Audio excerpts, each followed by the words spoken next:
മക്കളെ, നമ്മുടെ അടുത്ത ക്വസ്റ്റ്യൻ, നമുക്കൊരു അരിത്തമാറ്റിക് സീക്വൻസ് തന്നിട്ട് അല്ലെങ്കിൽ ഒരു സമാന്തര ശ്രേണി തന്നിട്ട് ഒരു ടേം നമുക്ക് തരും. ആ ടേം അരിത്തമാറ്റിക് സീക്വൻസിലെ മെമ്പർ ആണോ അല്ലെങ്കിൽ അതിലെ ഒരു പദമാണോ എന്ന് ചെക്ക് ചെയ്യുന്ന ഒരു ഈസി മെത്തേഡാണ് സാറ് കാണിച്ചു തരാൻ പോകുന്നത്. Is 101 A term of the arithmetic sequence? നമുക്കിവിടെ അരിത്തമാറ്റിക് സീക്വൻസ് 13, 24, 35 എക്സെട്ര ഇങ്ങനെ ഒരു അരിത്തമാറ്റിക് സീക്വൻസ് നമുക്ക് തന്നിട്ടുണ്ട്. 101 ഇതിലെ ഒരു ടേം ആണോ അല്ലെങ്കിൽ 13, 24, 35 എക്സെട്ര എന്നിങ്ങനെ തുടങ്ങുന്ന സമാന്തര ശ്രേണിയിൽ 101 ഒരു പദമാണോ? ഇതാണ് ക്വസ്റ്റ്യൻ.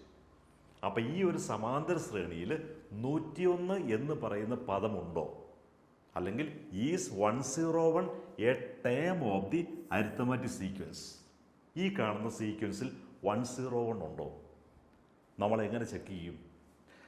നമ്മൾ ചെയ്യേണ്ടത് കോമൺ ഡിഫറൻസ് അല്ലെ പൊതുവ്യത്യാസം 24 minus 13 is equal to 11 common difference കണ്ടുപിടിക്കണം. അതിനുശേഷം ഈ 101 എന്ന നമ്പർ ഇതിലെ ടേം ആണോ എന്നറിയാൻ വേണ്ടി നമ്മൾ ചെയ്യേണ്ട ഒറ്റ കാര്യമേ ഉള്ളൂ. ഇതിലെ ഏറ്റവും ചെറിയ നമ്പർ എടുക്കുക, 13. ഈ 101നെ ഈ കോമൺ ഈ ഫസ്റ്റ് ടേം കൊണ്ട് മൈനസ് ചെയ്യുക. അപ്പം 101ൽ നിന്നും 13 പോയാൽ നമുക്ക് 88 കിട്ടും.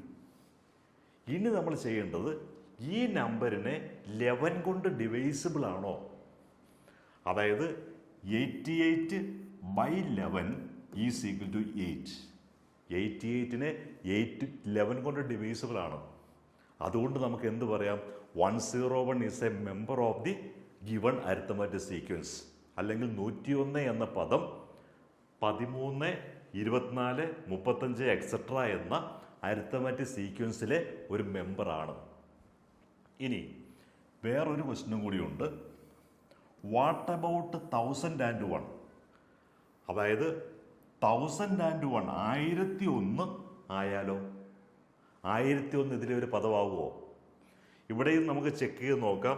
ഈ ഫസ്റ്റ് ടേം 1001 നിന്നും മൈനസ് ചെയ്യണം. അപ്പം നമുക്ക് 1001 നിന്നും 13 മൈനസ് ചെയ്താൽ നമുക്ക് എങ്ങനെ കിട്ടും? 1001 മൈനസ് 10 മൈനസ് 3. ഇതാണ് നമുക്ക് എളുപ്പം, പെട്ടെന്ന് ആൻസർ കിട്ടും. ഇതേണ്ടോ 991. അവിടുന്ന് 3 മൈനസ് ചെയ്ത് കഴിഞ്ഞാൽ നമുക്ക് എത്ര കിട്ടും? 1001 നിന്നും 10 മൈനസ് ചെയ്താൽ നമുക്ക് 991.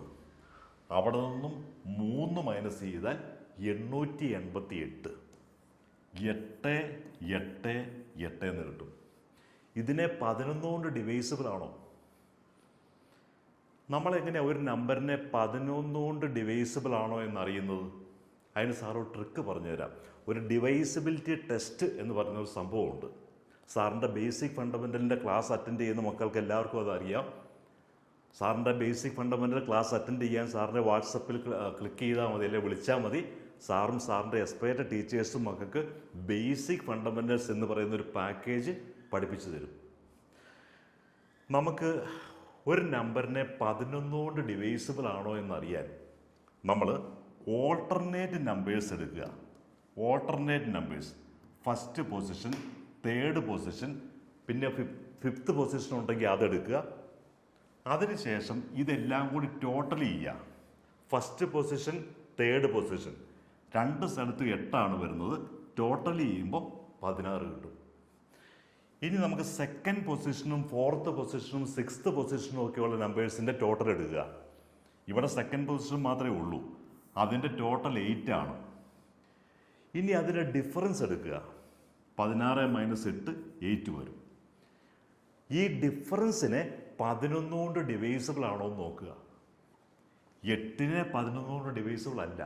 11 കൊണ്ട് ഡിവൈസിബിൾ ആണെങ്കിൽ 0, 11, 22, 33 എക്സെട്ര അങ്ങനെയുള്ള നമ്പറുകളെ മാത്രമേ 11 കൊണ്ട് ഡിവൈസിബിൾ ആവുള്ളൂ. അപ്പോൾ ഈ നമ്പർ 11 കൊണ്ട് ഡിവൈസിബിൾ അല്ലാത്തത് കൊണ്ട് 888 എന്ന് പറയുന്ന നമ്പരും 11 കൊണ്ട് ഡിവൈസിബിൾ ആയിരിക്കുകയില്ല.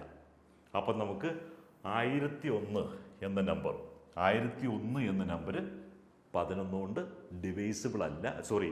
1001 എന്ന നമ്പർ ഈ അരിത്തമാറ്റിക് സീക്വൻസിലെ അല്ലെങ്കിൽ ഈ സമാന്തര ശ്രേണിയിലെ ഒരു മെമ്പർ അല്ല.